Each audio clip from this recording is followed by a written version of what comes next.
Mobile के motherboard का CPU revolve करने के लिए सबसे पहले मदरबोर्ड के सीपीयू को निकालेंगे।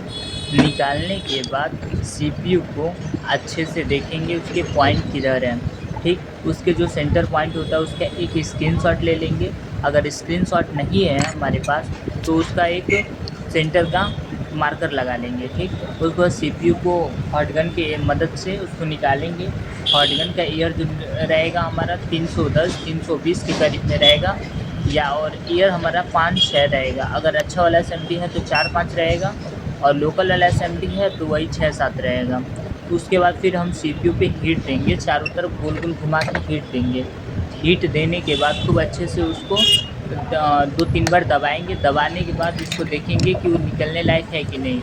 जब सीपीयू के चारों तरफ से हल्का हल्का फ्लक्स पेस्ट निकलने लग जाएगा तो हम उसको क्या करेंगे कि हल्का सा नीचे से चिमटी लगा करके उसको निकाल देंगे, तो सीपीयू हमारा मदरबोर्ड से बाहर हो जाएगा। उसके बाद फिर सीपीयू के जो पैड होते हैं उसको अच्छे से हम क्या करेंगे, क्लीन करेंगे। क्लीन करने के लिए सबसे पहले उसके ऊपर फ्लक्स रखेंगे, फिर हल्का सा पीपीडी रखेंगे, फिर फ्लक्स प्लस पीपीडी दोनों को एक साथ रख के उसके बाद फिर आयरन की मदद से आयरन का टेम्परेचर हम रखेंगे 300। जो हमारा डिजिटल टेम्परेचर वाला आयरन होता है उसको हम 310 315 पे रखेंगे। उसके बाद मदरबोर्ड के पैड को अच्छे से क्लीन करेंगे। क्लीन कैसे करेंगे, एक दफ़ा जो है कि हल्का हल्का उस पर आयरन घुमाएंगे। घुमाने के बाद क्लीन करेंगे, और क्लीन होने के बाद जो भी हमारा पेस्ट रहेगा वो रिसाइकल हो जाएगा, यानी कि रिप्लेस हो जाएगा। उसके बाद फिर हल्का सा एक डिसोल्डर वायर की मदद से उसके ऊपर डिसोल्डर वायर रखेंगे। डिसोल्डर वायर रखने के बाद उसको अच्छे से हल्का हाथ से, ज़्यादा तेज़ हाथ नहीं लगाना है, हल्के हाथ से उसको अच्छे से क्लीन करना है।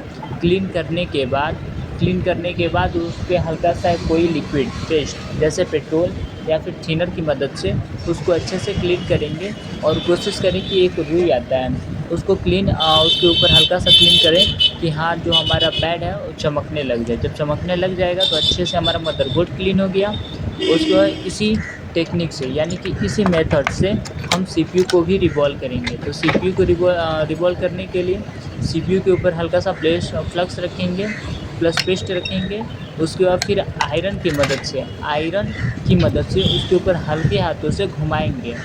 हल्के हाथों से घुमाने के बाद उसको जो है कि अच्छे से क्लीन करेंगे। कि ध्यान देना है कि डिसोल्डर वायर का यूज नहीं करना है सीपीयू पे, नहीं तो सीपीयू हमारा स्क्रैच हो जाएगा, डैमेज हो जाएगा। तो उस कंडीशन में हम डिसोल्डर वायर का यूज़ नहीं करेंगे। अगर हमें 2 बार भी फ्लक्स प्लस पीपीडी का यूज करना पड़े सीपीयू पे तो करेंगे, लेकिन ऐसा नहीं करेंगे कि हाँ जो हमारा सीपीयू है डेड हो जाए। तो सीपीयू को हीटिंग से भी बचाना है, प्लस डिसोल्डर वायर से भी बचाना है, और हल्के हाथ से क्लीन भी करना है। उसके बाद एक रैपर, यानी कि जो हमारा टिश्यू पेपर होता है उस सीपीयू के ऊपर, टिश्यू पेपर के ऊपर सीपीयू को रखेंगे, माइक्रोस्कोप के नीचे जाएंगे।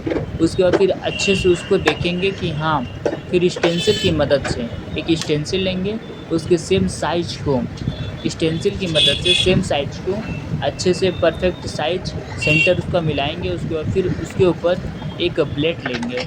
ब्लेड 2 मार्केट में आता है, लेकिन हम तो यही ब्लेड वाला यूज़ करते हैं जो 3 रुपये का 4 रुपये का दाढ़ी वाला आता है, उसको यूज करते हैं। उससे हल्का सा जो पीपीडी लेंगे उसके ऊपर लगाएंगे। उसके बाद फिर स्टेंसिल के ऊपर से हल्का हल्का करके उसके गड्ढे को भर देंगे। सीपीयू के जो गड्ढे होते हैं उसको अच्छे से भर देंगे।